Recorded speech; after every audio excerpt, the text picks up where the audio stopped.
Without showing us the writing on the panel, he drops in the chalk just for theatrical effect. When he thinks we're convinced the spirits are done, he separates the slates, revealing his pre-written solution. The illusion is complete, and he never even summoned one spirit. The magician has a trick that is perfect for a first date, Valentine's Day, or any time you want to say I love you with flowers.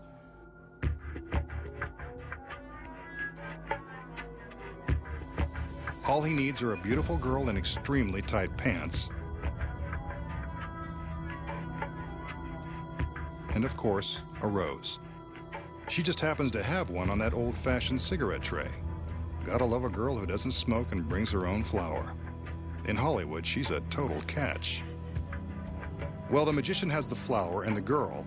Now, what does he have in mind? From the look on her face, you can tell that she hopes his intentions are honorable. But she knows the masked man all too well. She's a brave girl to let him approach from behind. Maybe his magical trances really work. What's this? He's plunged the rose straight through her back and out through her stomach.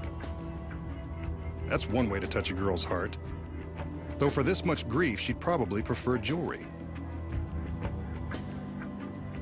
Now that his hand is out, she appears to be quite relieved and stunning as ever.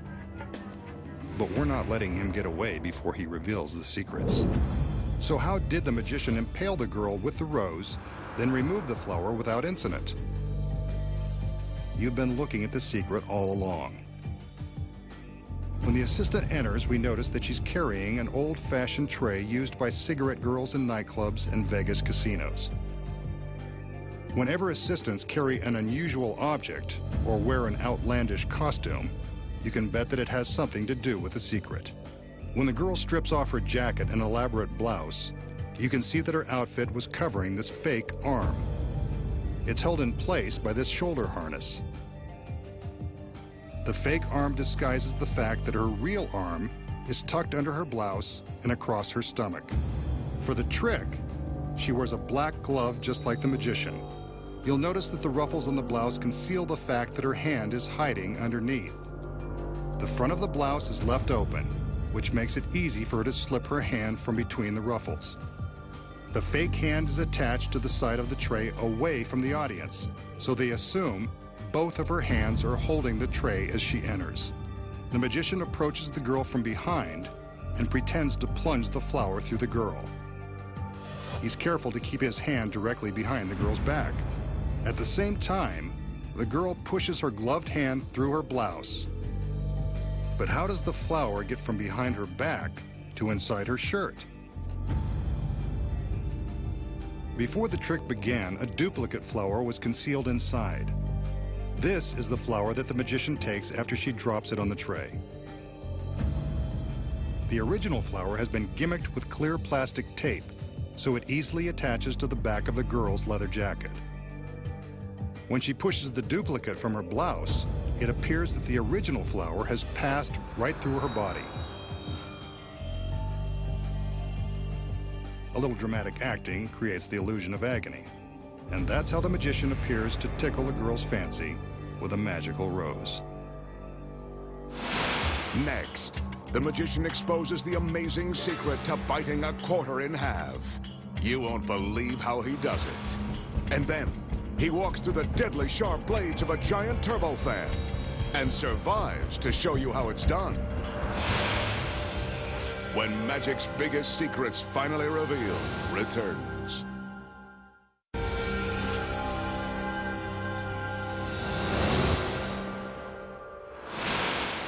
Next, the magician will attempt a little close-up magic using an ordinary quarter.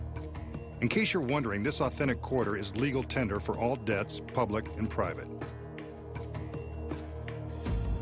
The magician places the quarter into his mouth and appears to be taking a bite out of it.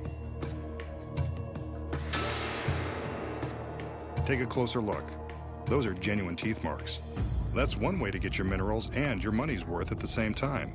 Now watch. He spits, he scores. The quarter is back in one piece. A neat trick for less than $1. So how does the magician bite a chunk out of the quarter, especially when we can't even see his teeth? And does he really spit the missing piece back out, restoring the quarter in front of our eyes? I wouldn't bet on it, not even 25 cents. Here's the secret. The real quarter has been rigged to bend, then spring back into place. When the top is folded back, it appears as though it has been bitten off. Here we see that when it looks like he's taking a bite, he's merely using his mouth to fold the coin, hiding the top part behind the bottom section. See, there's the folded piece. When he appears to spit the missing chunk and restore the quarter, he's simply releasing his thumb and allowing the top half to spring back into place. Ka-ching! No one suspects the rigged coin is simply unfolding before their eyes. And that's why he makes the big bucks. The magician will attempt to cheat death one more time as he takes on the spinning blades of this giant turbo fan. The fan is positioned in a framework and behind a protective canvas shield that will prevent others from harm and to save us from a gruesome sight should anything go wrong. You're looking at an actual turbofan that is capable of slicing a human to pieces in a matter of seconds. The assistants enter to give the magician the help and encouragement he needs to perform this dangerous trick. On his command, they open the protective shield to reveal the razor-sharp blades. Remember, this is a professionally trained world-class magician. Do not attempt this or any other illusions at home. You can see that there is room in the framework behind the fan. Keep your eyes on the magician. He steps up into the frame, so he's standing directly behind the spinning blades. Not the safest place to be, but the object is for the magician to defy a horrifying death. The assistants close the shield and bolt it into place, carefully sealing the canvas.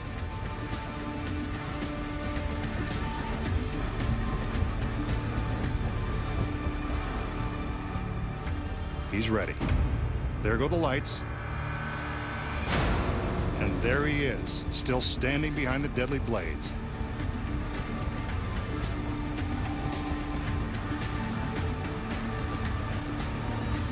But what's this? He seems to be pushing his hand through the spinning blades and out of the canvas shield. Yet the turbo fan is still spinning.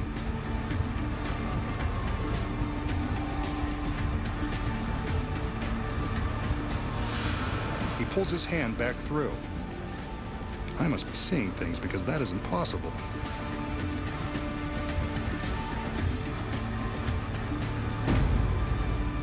The lights go out again, and the girls enter. They unbolt the front of the frame and open the shield. And there is the masked man, standing behind the rotating blades, still in one piece. There's no way for him to have passed his arm through the canvas without being sliced to pieces. It must be an illusion.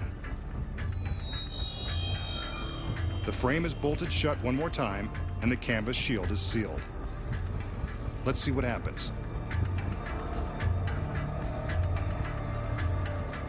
The girls back away to a safe distance as the magician gets ready. There go the lights. They're back on in an instant. Maybe the turbofan is causing a power shortage. No matter. We can clearly see the shadow of the magician on the shield.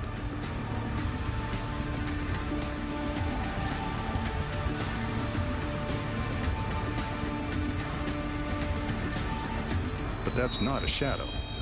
That's really his hand. And now his foot. That's no illusion. He should be shredded by now, yet he continues to pass through that fan as if it weren't even there. He's out, and the fan keeps spinning away. The magician has challenged death yet again and won. Good job, Masked Man. I'm truly your biggest fan. Up next, the incredible secret behind walking through an industrial turbofan.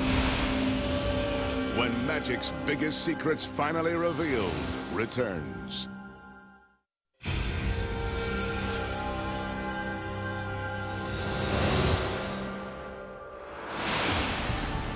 We just saw the masked magician walk through the spinning blades of an industrial turbofan and survive.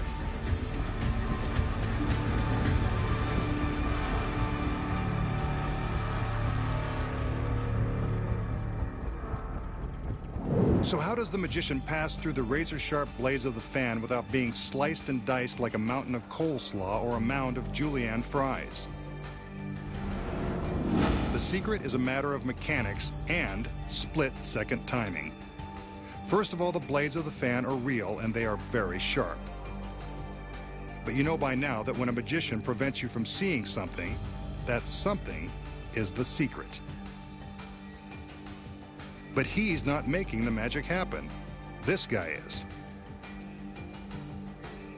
From this angle, we can see that the frame around the fan is built to allow the fan to slide back and forth. When the stagehand pulls on the cables, a concealed pulley system moves the fan closer to or further from the canvas. The next secret is in the lighting. Two different spotlights are cleverly focused so that the shadow of the fan is exactly the same size whether it's closer to the canvas shield or farther away. Here the fan is positioned close to the canvas. When the spotlight goes out, the fan is moved back and the next spotlight comes on, but the shadow looks precisely the same. From the front, you can see the shadow appears to be the same size. The magician waits for the light to go out, steps to the side of the frame as the fan moves back, and then steps in front of it before the next light comes on.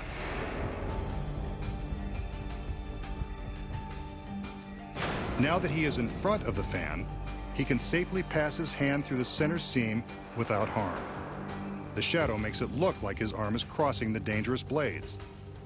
From this angle, you can see that he's merely standing in front of the rotating fan.